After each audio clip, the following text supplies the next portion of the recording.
Survivor Season 48 is off to the races with a brand new season, and it's time to break down that 2-hour season premiere. This was good. I have to say, you know this. This is now the 8th season I've covered here on the show, and I've been struggling a lot with these season premieres. Like the first half of the seasons, I'm very unsure of how I feel about it, and then it always kicks up. This premiere got me excited, and here's what I think it was. This cast, there's something. I think is going to be something. Oh, yeah. They all seem a little bit insane, but in the best way for TV and for the game and for the sake of, like, they're not really scared to make moves, and I think this premiere proved that. So from the jump, we see the Marooning, as they call it, and so all the teams arrive to the beach. We've got the 3 teams. We've got Siva, Lagi, and Vula. I'm always really bad at the names, so someone else has to do that for me. Vula's green, Lagi's purple. What was the other one? Siva. I might mix those colors Whatever. up. I don't know. But here's the thing. I'll probably refer to them as colors moving forward, just so you know, as we go throughout the season. But anyway, so I always love when they start the season with this like very kind of intense, if you will, challenge, because I think that's more. I don't want to say that's just a new era thing, but it's been kind of a mix in the past season. Yeah. Sometimes you just like immediately go to your beach and meet your tribe. Sometimes you do this challenge. Anyway, so we see this challenge, and of course, in true new era fashion, there's kind of what's the word I'm looking for? You get, like, if you win the challenge, you get rewarded. Oh, yeah. If you lose the challenge, you have to face the consequences of that. So they it's interesting. They kind of went in pairs through this very muddy obstacle course, and then they were eventually, it was very intense. They had to 2x2 go and bring back this heavy crate that had a key in it, if I recall. They had to do that 3 times. Well, and then they had to crawl up that thing at the end of the sand, where they, like, 3 of them crawled up that little random tower, and they had to get the key off that way.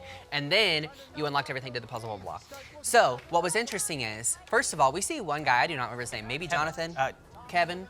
Yeah, it was Kevin. Kevin, yes, hurt his shoulder. Which, okay, I have to say, I don't wish ill will upon anyone, but for TV's sake, I was kind of hoping Kevin was going to get medevaced. I thought he was for a second, because I thought he honestly. was. Yeah. And I was like, ooh, this would be really sad for him, but very interesting. If they would have done that, that would have been like the 3rd season in a row somebody's been medevaced in the first episode. Yeah, well, that's true. And then I will say, like, the only thing I wouldn't have liked about that is, like, they probably would have given him a second chance, just like Bruce, and he would have come back next season. But anyway, so far, so good. Kevin, spoiler alert, is, like, his shoulder is a little bit messed up, but he's not hurt. He's not left the game. I like Kevin. So, yeah, I liked him too. So, Lagi wins this first, or the purple team wins this first challenge. And what was interesting, so I did 3 preseason interviews that all aired on the show, and I didn't realize this, but they're all in the same tribe. Oh, are they? And they were the team that won, yes. Thomas, Star, and Joe were 3 of the cast members that I got to speak to. They were all in this tribe, and they're a very loud but intense team, and I'm very excited to see. Star was very much enthusiastic and very passionate in the interview you did with her. Well, and she mentioned this in the interview too, she's got that athletic background. She comes from basketball and playing, I think she's had most of her life. So I think when you have that athletic spirit, which I don't, but a lot of people do, I think that sticks with you long term, right? Absolutely. So anyway, we see this team win, but then 2 of the castaways from the losing tribes have to go on a journey. Shocker, shocker. Right. So this is kind of where that consequence comes into play. So the purple team automatically gets, I guess it's Flint, maybe, to start the game. They've earned that. But now the other 2, it's Kevin and, what was the other guy's name? Kyle. Yeah. They end up going on the journey. And this is essentially to get the flint in the pot. In the pot for their camp. Yeah, sorry, you guys. So much happened on this premiere. Okay, so they go on this journey, and it was very, very interesting because typically in the past, we see them do like a simple puzzle, or maybe they do like a journey. Usually the sweat versus savvy challenge. Or the sweat versus savvy, or sometimes on the journeys we see them, have to do a hike up the mountain or whatever. This one was almost like another obstacle course, but in a very like more obscure way, I guess. Yeah. What was interesting though is at the end you had to kind of get this little, I don't even know what it was. You had to fill a glass jug with water from the ocean using your pot. And as the water would rise, you'd get your key, and whoever unlocked the key first got the flint. Yes, but Kyle ended up actually breaking the glass completely and couldn't get it out like properly the way he was supposed to. Yeah. So what I thought was very commendable, but also interesting, was that he basically just stopped, because I guess there was no way for him to win this challenge at this point, and he then helps Kevin, which was crazy to me, because I'm like, this is the first challenge, and you're already helping them. Right. I think he did not tell his team that. Maybe he did, but I wouldn't. If I was me, I would not do that. Yeah, they didn't show him tell Yeah. that part. I kind of felt bad for him when he broke the jug, though. I know. Also, too, every time they break glass on the beach, I'm like, oh, all that glass in the sand. Well, it's interesting, too, because you see, like, so then we kind of go to some camp life before, you know, the next big part of this premiere, which is the next immunity challenge. But you see every tribe is so different. I know it's like that every season, but you have that team that won the Purple Tribe that's got Star and Thomas and Joe on it, plus Eva, and I'm forgetting the other two. But they're kind of like the epitome of messed up family, okay? Dysfunctional family. Dysfunctional, that's what I was looking for, yes. Dysfunctional family, because they're all so different, and they like are kind of intense all in their own ways, but they're all really there for each other at the same time. And there's this really special moment with that happens in the premiere between Joe and Eva that really stands out with me. And I saw a lot of you on social taking a liking to this as well. So Eva has autism, and she's very open about that, and she is very proud about that because she was told from a young age that like she really wouldn't be able to do much. She may be nonverbal and all these things, but she's overcome all of that. And so she decides to not tell the tribe because she doesn't want it to see as like a deficit or a downside to her as a person, or however people may view that. But she ends up having this one-on-one with Joe and tells Joe, and it is just this like beautiful human moment. This is my favorite thing about Survivors, when you see these very humanistic moments between people, just out of the pureness of like good and of their hearts, and that's exactly what this was. And it's powerful too because Joe mentioned this in the interview I did with him, but Joe lost a sister to domestic violence, and him and his sister were really close. And that was Joe's whole reason for going on the show, was to do it for her, because her dream before we lost her was to go on the show with him. Oh, so I thought like it just very much seemed like this like weird universe like come together kind of Jesus moment where they like come together and they're on this beach together. Now he gets to watch over someone on the show that really trusted him with this very personal information about themselves.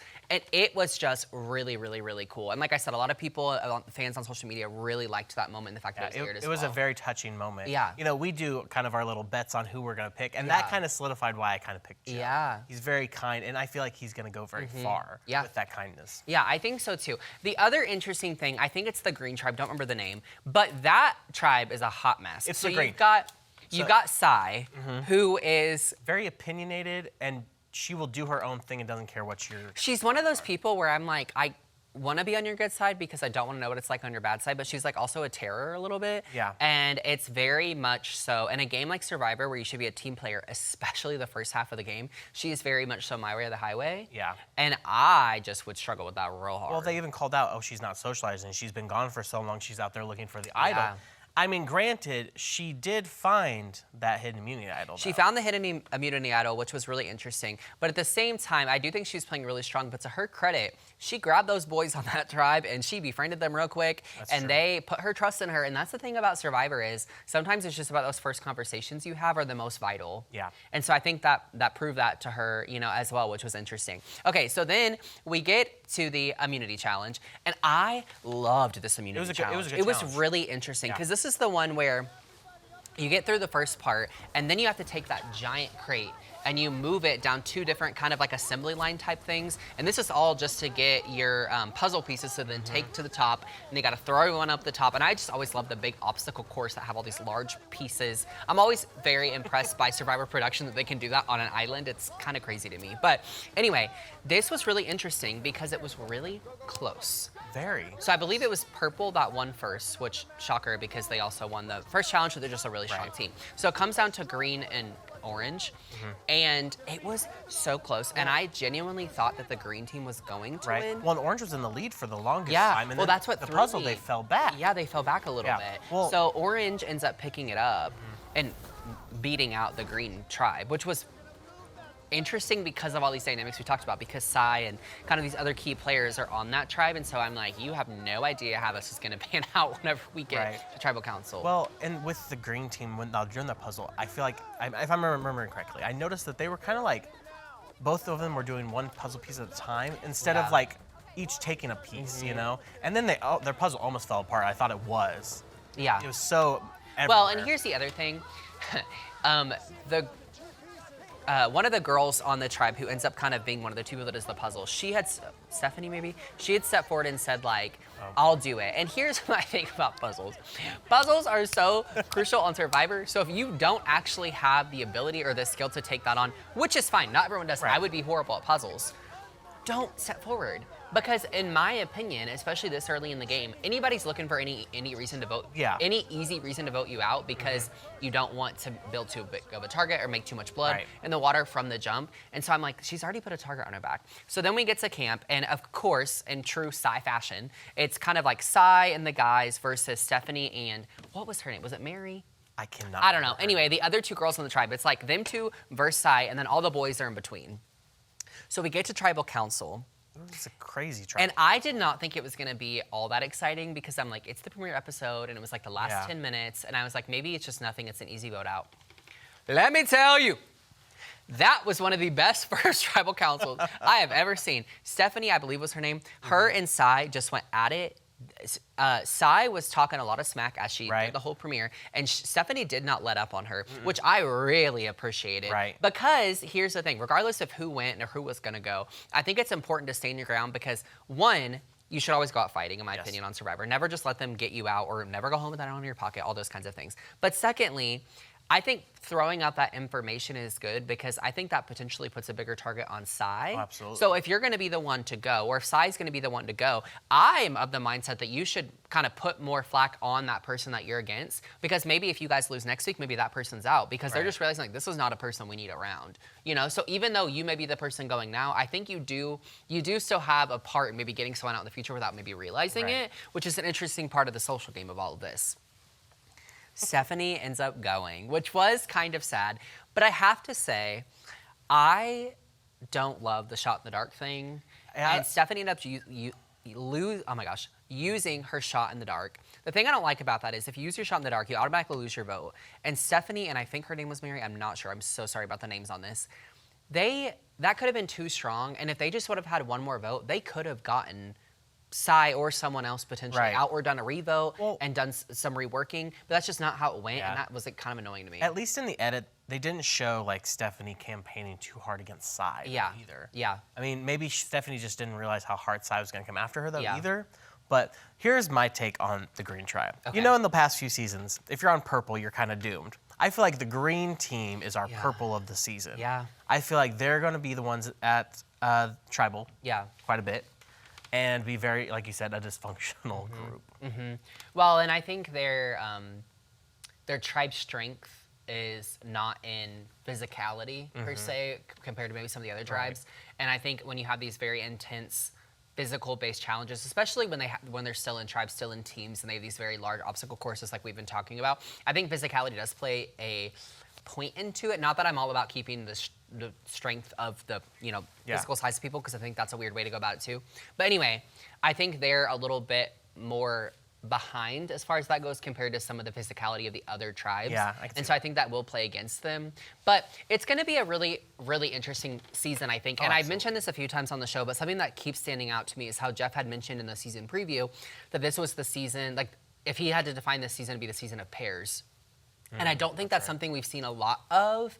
Like we've seen really big alliances, or kind of like we had the Tika 3 of you seasons ago. Like I don't think we see pairs stay strong to each other. And I'm curious because in my opinion so far, I don't know that I could say that I see like pairs out of the season premiere. Like maybe like 2, but I wouldn't say it's like a largely based cast of that. So I'm very interested to see how that pans out, because I'm like, how does that play into it? And also like, if we get down to smaller numbers, how does pairs play into ultimately who goes home? That's true. I mean, your final 4 could come down to 2 and 2. You know, exactly. So you just, it's going to be a very interesting season, I think, overall. It's set up very well. I'm very interested to see where this goes. Also, real quick, and then we'll wrap this thing up. Survivor 50, the voting is involved kind of throughout the season. So in the season premiere, you could vote on, in season 50, if they get rice to start or not, the tribe colors, as well as if there will be a final 4 fire making challenge. And then lastly, which I am the most excited about, and I could talk to you about all day if you want to message me and chat about this, is whether they're going to go back to a live finale or keep doing the after show that they've been doing where they film it right after the winner's announced on the island.